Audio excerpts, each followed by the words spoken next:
Ghana, but also about larger picture of Agenda 2063. Although it's Africa segments. We'll be right back.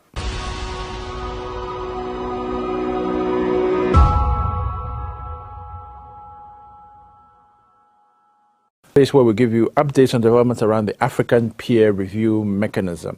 And there's a bit of good news and just general news, but it's going to be quite short today. Most important thing we'll start off with is the good news that Uganda's Africa Peer Review Mechanism report has shone the brightest on the continent.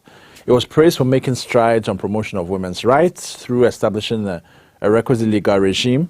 Also credited was its devolution of power to local government, plus a whole host of other positive things there's not enough time to talk about. Last week, the Africa Peer Review Mechanism, the WhatsApp group that has been set up in preparation for all these monitoring, has been really buzzing up and down on discussions by youth about modalities for the preparations. They're very keen to know exactly how they can participate and also what they can do to make sure that it is a constructive and holistic review for the country. So that's all that we have for you this week on the Africa Peer Review Mechanism. We're going to take a quick break and we'll be right back with the next edition or next segment, which is the Ear on East Africa. We'll be right back.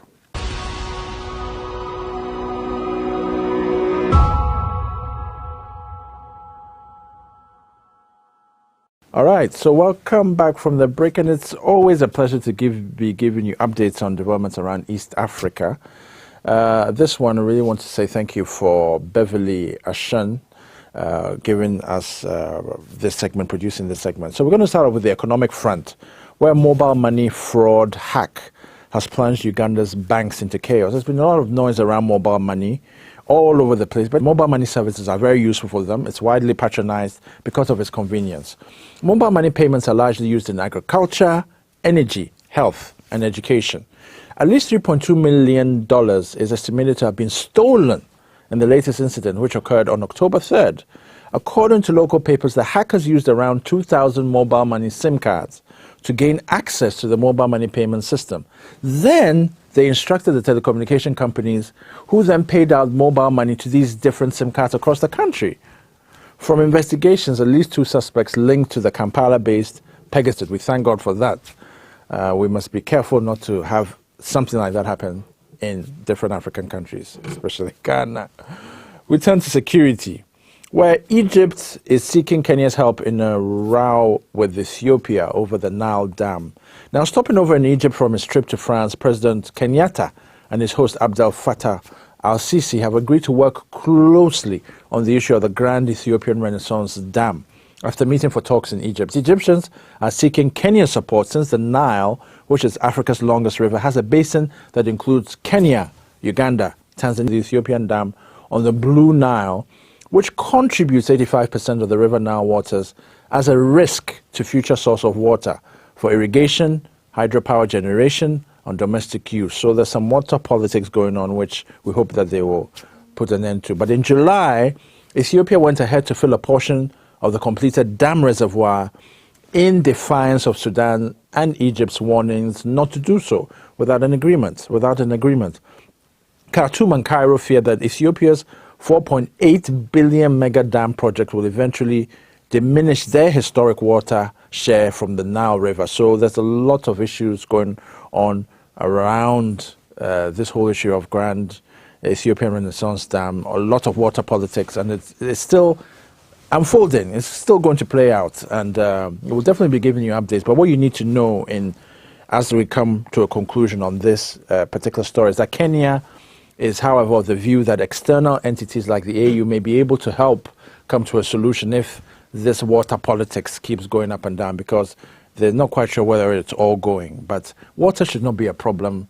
It shouldn't be a source for politics. You know, water is a common good for everybody. And if it's uniting countries, it should do so, and it should not be causing conflict. So we hope to give you better stories and better updates on this Grand Ethiopian Renaissance Dam over the next couple of weeks, so that we can all finally breathe a huge sigh of relief that water is going to bring us together rather than divide us. So thank you for that. We're going to take a break in a minute, and we'll take you straight into the important guest who will be speaking to us about volunteering, African Union.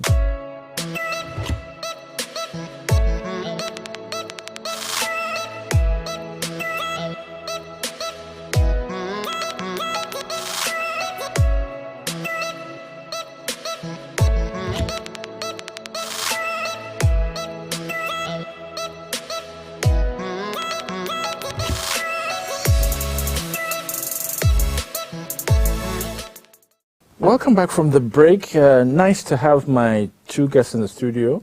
It's been a while since I had two guests, for obvious reasons. Corona, threw, us all asunder. But hopefully we're getting things back to normal.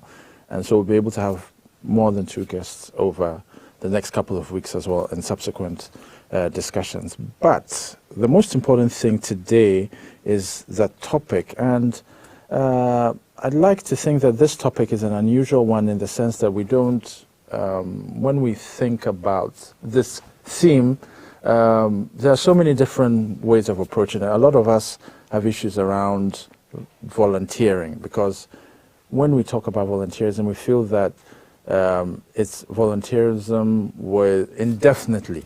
What we're trying to do with today's edition is to say that for a cause that is bigger than yourself, so African Continental Free Trade, what are some of the the things that are motivating you to continue volunteering, hoping that things will change, but also knowing that even if things do not change, you are building some kind of profile portfolio? That's what we're trying to achieve with today's edition, where we're talking about after volunteerism and Agenda 2063. So the two guests in the studio are here to help us demystify and unpack that in a particular way, particularly because both of them are part of the After Policy Network volunteer scheme, which has been running for quite a while, since the network was set up a year ago. But the whole idea with the After Policy Network, we understand, is that is an opportunity for people to also gain some appreciation of what is, of how the African diplomatic community works, how African Continental Free Trade Area works, as well as how Agenda 2063 pans out in this whole discussion. So it's important to hear and then we also have Audrey Biney to help us do that. So I'm not going to ask who will go first. I'll just first of all start off with Charlene. Charlene, nice to have you in the studios of AAU. Hi, Emmanuel. Nice to be here as well. Okay, and thank you very much for taking the time out, because we know that you have other things to do. Just because you're a volunteer for the Policy Network doesn't mean that you don't have other things to do as well. That's what we're trying to unpack and reveal for a lot of people as well. That you decided, knowing that the After Policy Network, you're going to be volunteering your time. There's not going to be any pay at the end of it, but you felt that you would still go for it. What was the motivation for you? Well, okay, so the aim of the After Policy Network aligns with my goals. So, okay, first of all, let me talk about myself. Sure.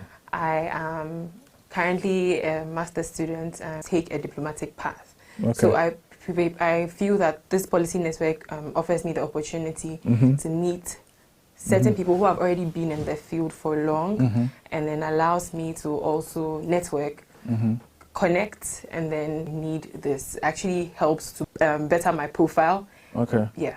So that's really the aim of this. I'd like to say that you're not unemployed, you're a consultant. I think that's, someone told me that's the consultant is a euphemism for being unemployed. Because really, if you think about it, there's so many entrepreneurs around these days. Entrepreneurs are also jobless. They're looking for, so... you can pat yourself on the back a little. It's not you're not jobless. You do have something to do. You are a consultant, and you're an Arabic scholar. We'll come back to that. The language is very important. Let's shift over to you, Audrey, and maybe you can tell us a little bit about yourself, and also the motivation, and maybe the expectation of, because you've been around for a while, and you would know that volunteerism in different shapes and forms. Sometimes there are positions where there's volunteer, but there's pay at the end, but it's just called volunteer. The UN is like that, the ECOWAS is also like that. But there are different forms, and unfortunately, too many people end up exploiting interns and volunteers. And one of the things that we want this show to also help people understand that yes, exploitation does happen, but it's also important to be mindful. You also have to keep yourself in check and make sure that, where you are working, the place that you're working for, is relatively acceptable and aligns, as she said, with your goals. So tell us a little bit about yourself. Okay, so I am not youth. I'm so flattered that you call me youth volunteer. I see. Okay. But, Okay. So my background really is healthcare, biochemistry. Okay. So I worked in the pharmaceutical industry for many years. Okay. In various jobs within the pharmaceutical industry, including policy making, health and areas. But that was in the UK. It wasn't in Ghana. And then moved to Ghana. And was still involved with a lot of healthcare in rural communities. So I was part of an NGO, which there's quite an element of volunteering there as well, because again, that's an NGO who didn't have a huge budget, so it was tight, but I did it because I had a passion for health. So we used to fly into communities that were cut off because road systems wouldn't get to them. These communities are basically forgotten communities in Ghana. So this NGO that I worked with had 2-seater aircrafts. They used to build, really interesting. So we used to fly in to these communities and offer health education, sometimes even proper essay training. We would do women's health. We did all sorts of different things like that. So I did that for quite a while, very fulfilling. And then the NGO kind of went down a little bit, so that kind of moved on. I still carried on doing it to an extent. But more recently,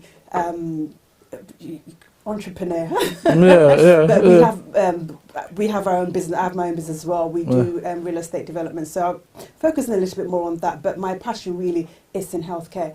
And I'm really passionate about what the outfits, the After Policy Network is doing. I see the bigger picture. I see Agenda 2063. I see the Africa that we want, and I want the same thing. And if it means that I have to sacrifice some of my time to make that happen, then that really is because I think that I have skills to bring to the table, and also I have a lot to learn. So I think I'm adding value to myself, but also to a small extent also to the organisation, and that really is. I don't see it as an unpaid job per se. I see it more as something that is leading to a bigger picture, not only for myself, but the bigger agenda of Agenda 2063. Let's stick a bit with what you were doing before, flying into communities. Already that entails a high level of risk, because you don't know whether you're going to make it out of that plane. Well, they used to land on the water a lot of the time because they wouldn't have cleared the path, and the rudders would get damaged. And we would do this trip and come back, and then Jonathan, who was the gentleman I was working with, the damage to the plane, there's all sorts of problems. So, I mean, for me, I like a thrill. So for me, it was exciting flying into, I got the opportunity to handle the controls at some stage as well. Do this, do that. So there was an excitement in. We have gone in. We spent our time and our resources to go in. You can't put a price on that. For me, that was really rewarding to go in and do that type of work. So it's probably the intrinsic, let's say, what they call the intrinsic satisfaction. Let's put it that way.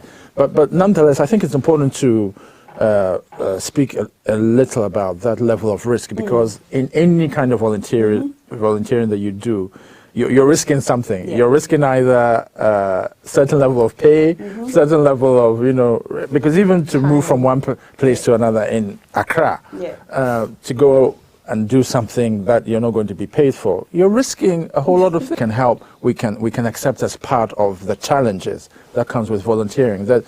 And of course, you've done Arabic. So the Arabic is something. Do you think that you may have pursued that if you had not done Arabic? How central, in your view, is the role of language in the diplomatic service? In the diplomatic service. Well, I feel like it's an asset. It's really just an addition. It boosts your expertise, and then it allows you to reach certain areas that you wouldn't have reached if you didn't have that language.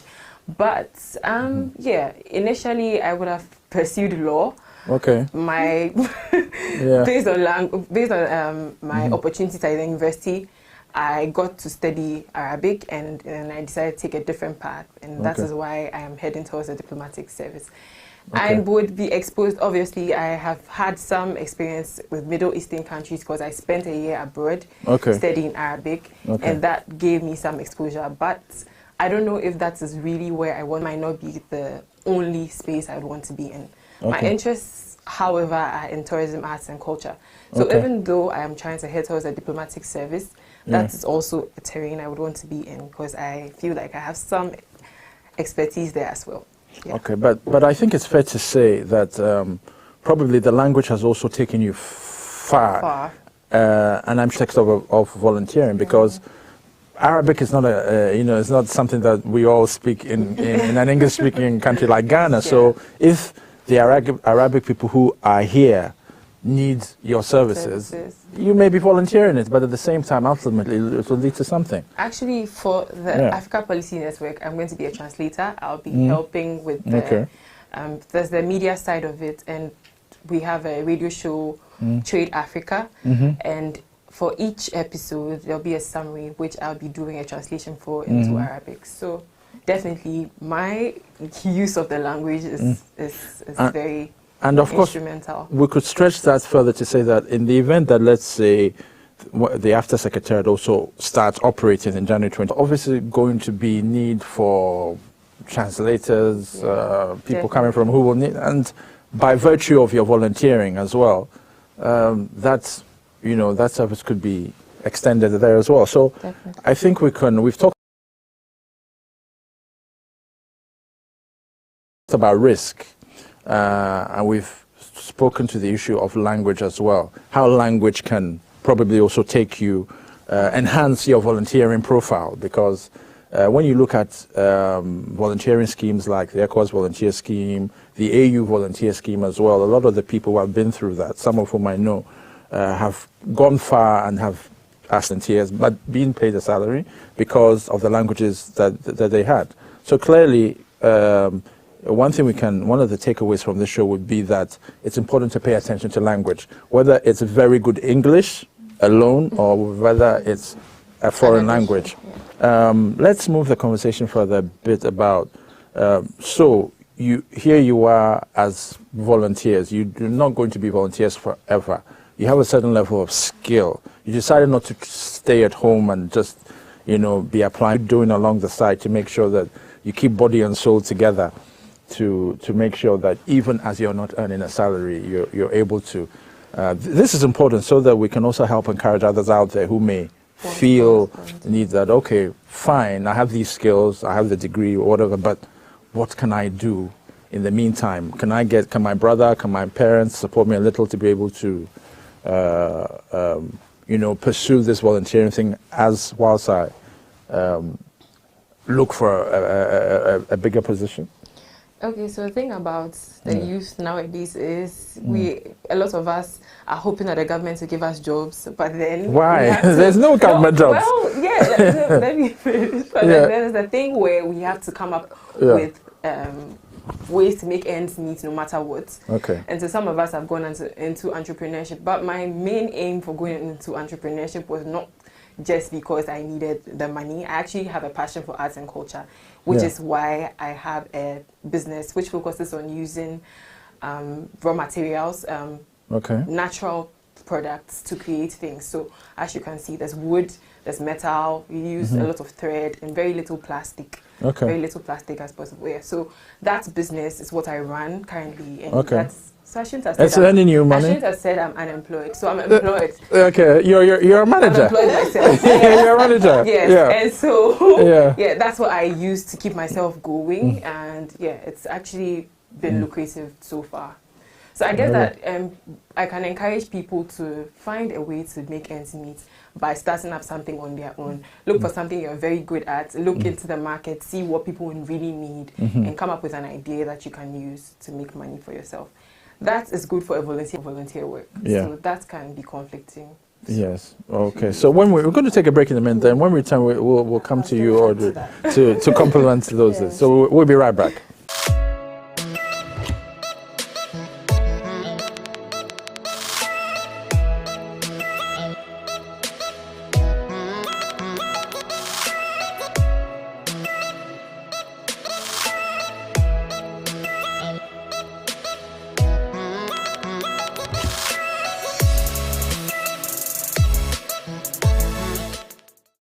All right, so welcome back from the break. So today we're discussing volunteerism, African Continental Free Trade Area, and Agenda 2063. Not necessarily in that order, but a mixture of that, but with a high focus on volunteerism. The reason being that, you know, there are causes that are bigger than ourselves. A lot of people may turn to, you know, religion, go into the monastery and, you know, offer their services to God. That's some kind of volunteerism in their own way. Some of us will have to go through some kind of high water before we get there. But the point is, everyone and their own, you know, motivation. Factors that are always running when we talk about volunteerism.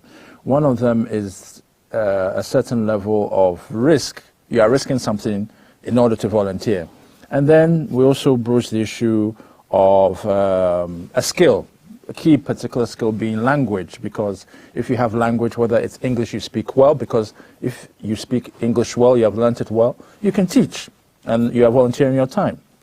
If you speak a foreign language very well, all the better, because it means that you are not just your own language, mother tongue that you have, but you can also go and, you know, help other people who do not understand that language, understand it a lot better. So the skills are the major focus. But there are other things always at play, and I think Charlene and Audrey are helping us understand a little bit more the volunteering, given their backgrounds.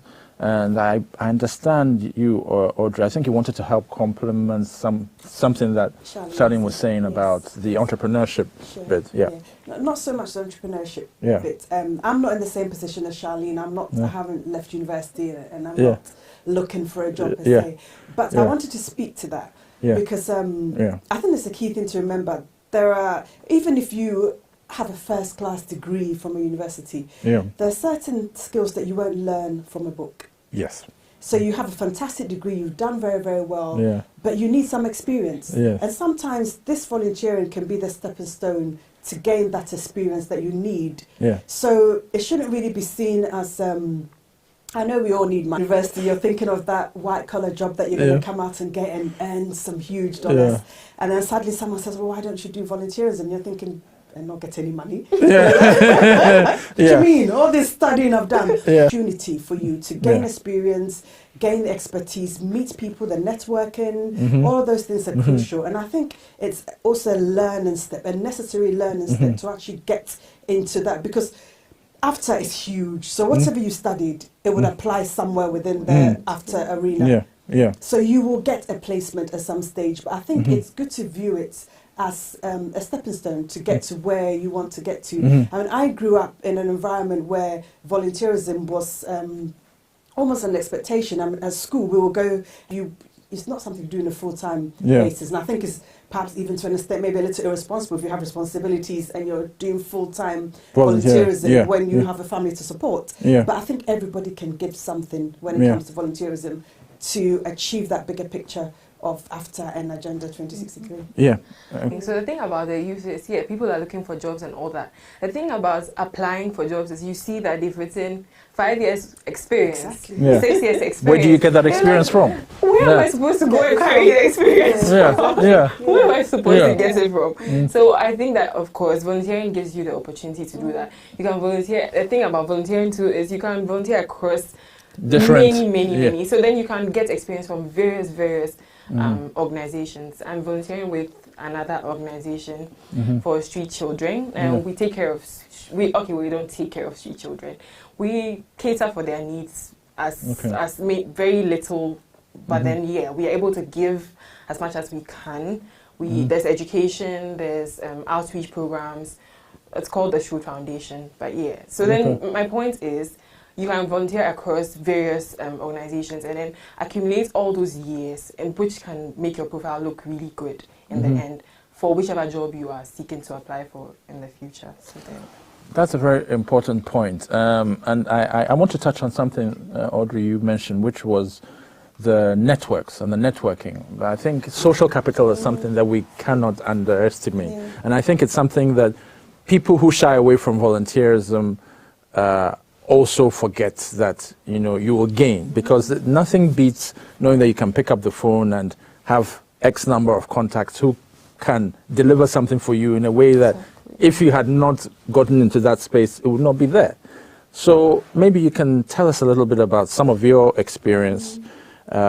Reduce bilharzia in Ghana and eventually eradicate it. And so that put me in contact with some key people in Noguchi and around the country. We set up a conference, we sat down, we discussed how we're going to take this forward. But just being within that NGO exposed me to so many different people. It exposed me to different communities as well. Yeah. And some of the communities, even when I stopped working with the NGO, I still used to visit the communities. Up to now, they still call me because I was trying to get their children to stay in school. So I became involved in that as well. And they would phone me now and tell me, you know, so-and-so has finished school and they're now doing this and they're looking for a job. And I've kept in contact with a lot of them. So for me, those contacts and those experiences are invaluable, and it's something I would do over and over and over again. And I'm sure it's something that you would highly recommend as well. Yeah. Charlene. Okay, so, well, we had, for Shoot Foundation, there was a project, an educational project where we picked a few street children and then had it. It's been good. And I think that there's more that we can get from this. There's more contacts we can make. And for anybody who wants to go into volunteering, you would know that connections are key. So then definitely you shouldn't think twice about having to volunteer. Okay, I guess then in wrapping up, also we talked about skills. So language being one of them. Language is not the only thing, but it's one of them. Now we're talking about networking. In your final minutes and your final wrap up as takeaways, what would you identify as the key thing about volunteering that you would like to tell the viewers across the continent to recommend to them over and over again? What would, from the experiences that you've had, what would you like to give as a takeaway, Charlene? Well, can I even draw attention to agenda? In 2063, them are not the ones sitting in their main positions right now. Of course. It will be the youth. Yeah. So if the youth decide they're going to lose their attention and not pay attention to the fact that 2063 is ours, and the fact that we need to put a lot of effort into making those goals come into a reality, then it will be very bad for us, because the ones who are...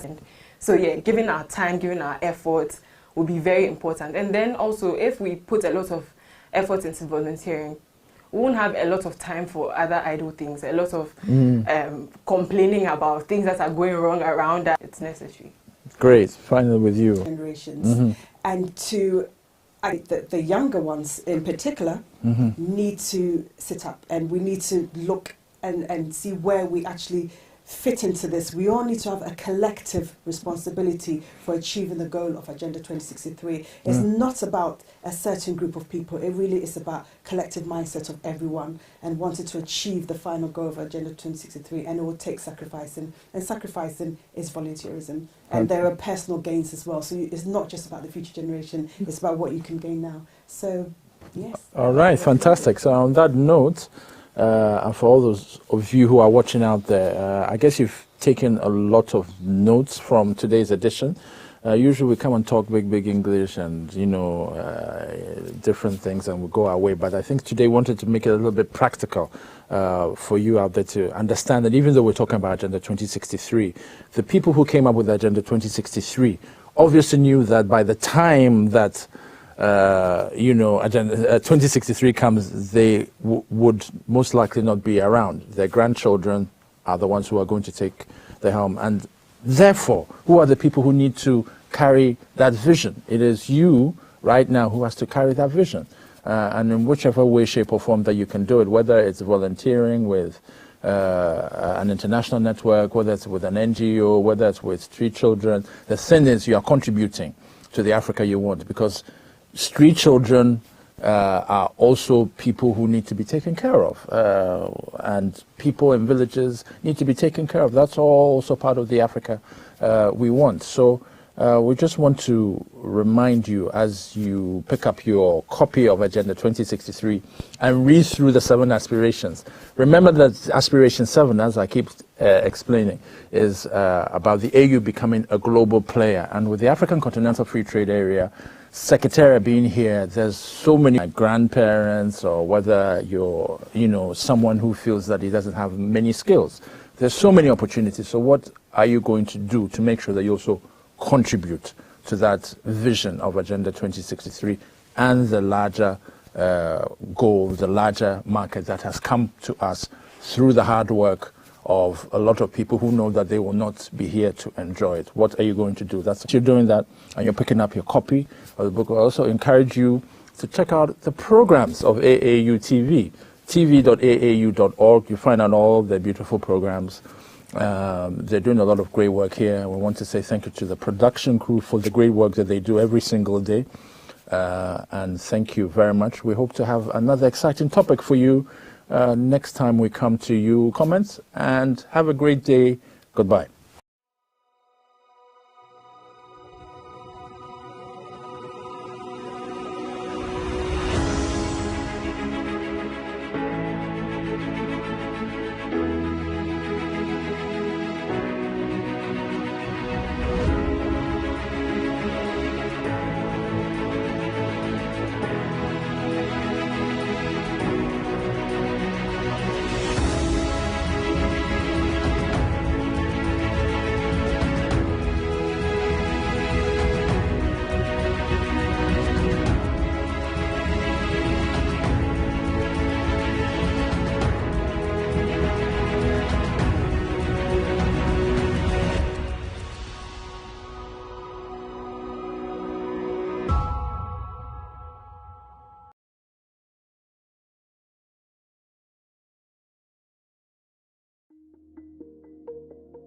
The Association of African Universities, AAU, is an international non-governmental organization set up by universities in Africa to promote cooperation among themselves and the international academic community. Mon nom est professeur Étienne Ehouan-Ehilé. Je suis le secrétaire général de l'Association des universités africaines qui est basée à Accra, au Ghana. Je vais vous parler de la création de l'Association des universités africaines. Il faut remonter dans les années 60 pour pouvoir comprendre le processus. Déjà en 1960, nos dirigeants estimaient que l'éducation est l'outil majeur pour pouvoir lutter contre la pauvreté et assurer le développement. I am Nodumo Dlamini. I'm the Director of ICT Services and Knowledge Management at the Association of African Universities. The Association of African Universities is a network of 400 universities in Africa. The biggest value that the universities benefit from being members of the association is this big platform that allows them to collaborate, allows them to work together, allows them to teach together. Through this platform, a university in North Africa can work with a university in Southern Africa, and also those in East Africa can work with those in Morocco by heads of African higher education institutions. I'm the Director of Finance of the association, and also from other development partners. Some of our development partners include the World Bank, other governmental agencies like the Swedish International Development Agency, UK Department for International Development, and other partners. We also receive a lot of support from other governments, especially the government of Ghana. Other partners include the African Union, which is more or less the parent organization of the Associate Education Strategy. And by so doing, we provide coordinating roles for the African Union in helping members achieve their targets. Ces pays indépendants devaient se retrouver de temps en temps pour parler de comment mettre ensemble leurs problèmes et trouver une solution commune à leurs problèmes. Et dans ce contexte-là, l'éducation était une priorité pour eux, surtout l'éducation universitaire. Et sur ce plan-là, les universités aussi se sont organisées grâce à l'UNESCO qui a parrainé plusieurs réunions depuis Madagascar jusqu'au Maroc. My name is Jonathan Umba. I'm the Director of Research and Academic Planning. The programs and projects that we run at AAU are consistent with our strategic plan, and they are implemented for our higher education stakeholders, namely the higher education institutions in Africa. These programs are implemented in such a way that our stakeholders will get the benefit of membership of our association. And the Continental Education Strategy for Africa and the Agenda 2063. So these programs are aligned. It's the apex organization and principal forum for consultation, exchange of information, and cooperation among universities in Africa. I am Professor Nkusa Mahao, Vice Chancellor of the National University of Lesotho in the Kingdom of Lesotho in Southern Africa. There are roughly 77 universities that are affiliated with the AAU in the region, but as you might be